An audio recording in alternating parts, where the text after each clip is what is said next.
This horse would have been put to sleep if the shelter hadn't taken her in. Hi, I'm Izzy and I visit different animal shelters across the UK, raising awareness on the ones you don't often see on mainstream media. And today I've come to the Little Nest Rescue in Manchester. Now this shelter all started back in 2018 when they were asked by another shelter to take in an off-the-track thoroughbred horse. She needed surgery, so the owner wasn't able to pay for it and had decided to get her put to sleep. And that's when we decided to set up as a rescue, because we just kind of fell in love with the breed and wanted to help more. I think they're really misunderstood. And it's not just thoroughbred horses that the shelter spends day in and day out rescuing today. They rescue sheep, cats, other types of horses, the list goes on. They were found left in a field with loads of dead sheep. Previous owner thought that she'd had a kick in the field. He's come out of racing. He had an injury. She was a stray.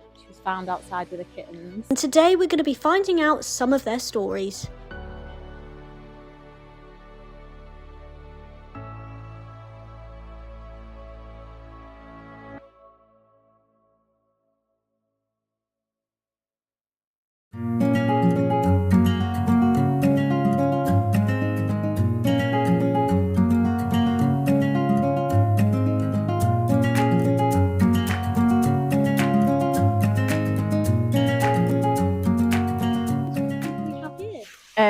This is Josie and Annie. So they were found left in a field with loads of dead sheep and lambs, and I think these were the only two that were still alive, but in a really, really poor condition. So we were asked if we had space to take them. We did take some lambs last year.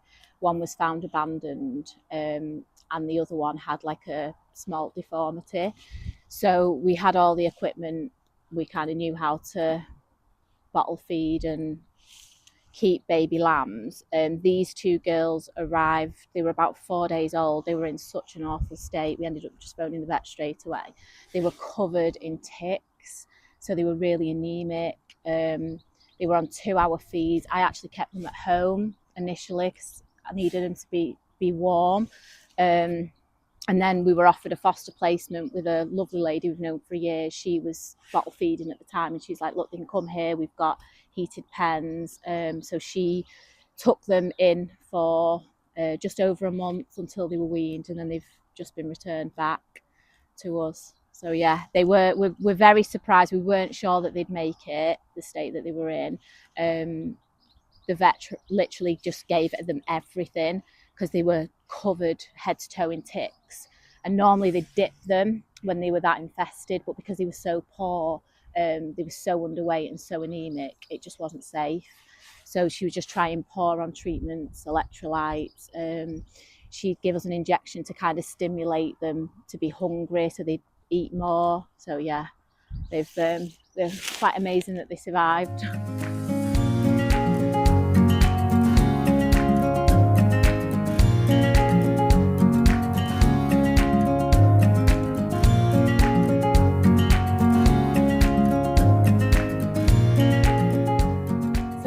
This is Mary.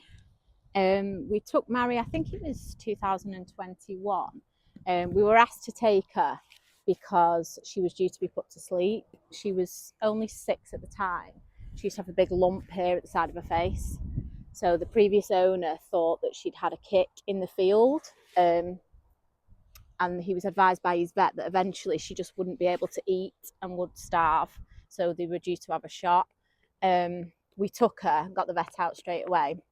And when he opened her mouth, she actually had sheer mouth. So the teeth naturally will grind down as they're eating and grazing. But if they've got any pain, they stop using that side of the mouth. So her teeth just kind of grew into each other. We got referred to like a specialist equine dentist. And she came out and realised that she had an abscess, like she'd had it for years. So she obviously had pain from the abscess, stopped using that side, and the teeth had just grown and grown. So we got her straight into the equine hospital, and it took them 2 days to get the abscess out, the tooth pulled. Then she had to have 3 monthly visits from the dentist to file them down. But yeah, years later, teeth are completely normal, happy, healthy. She's lovely. And she can fully eat, and she's back on 12 monthly dentals, the same as everybody else now. So she's like a real success story.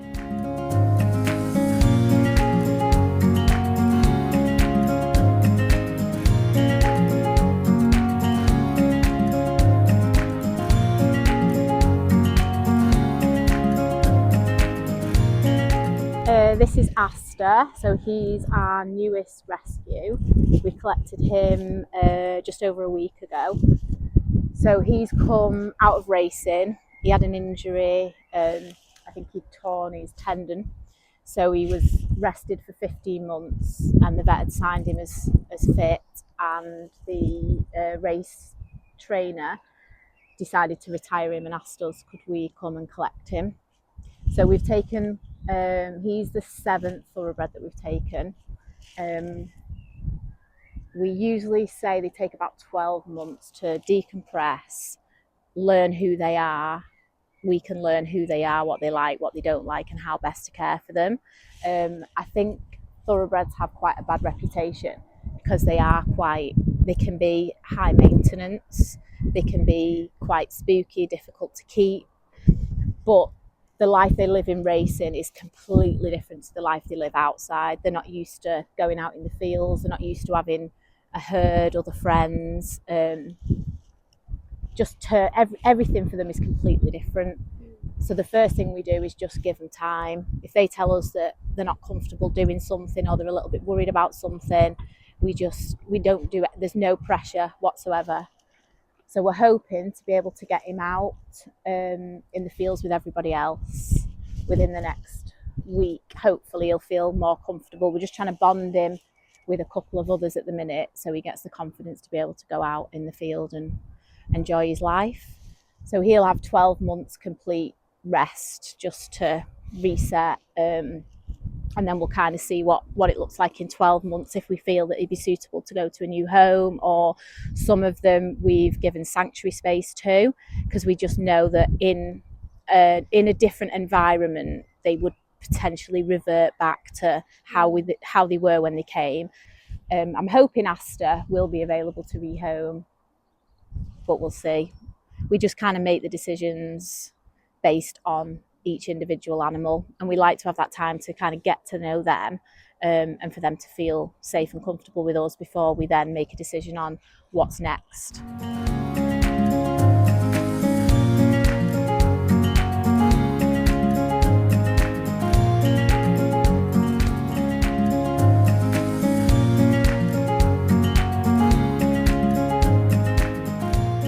This is Wednesday, so she's been at the rescue for about 5 or 6 years now.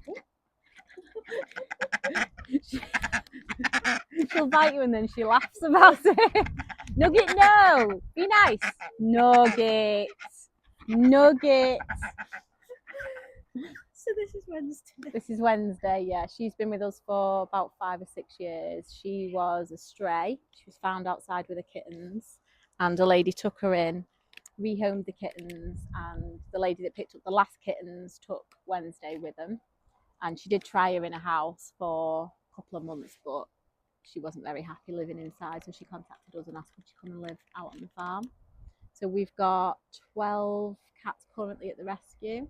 They've come from either other rescues that do trap, neuter, release, and they're looking for somewhere permanent, or members of the public that will find a stray.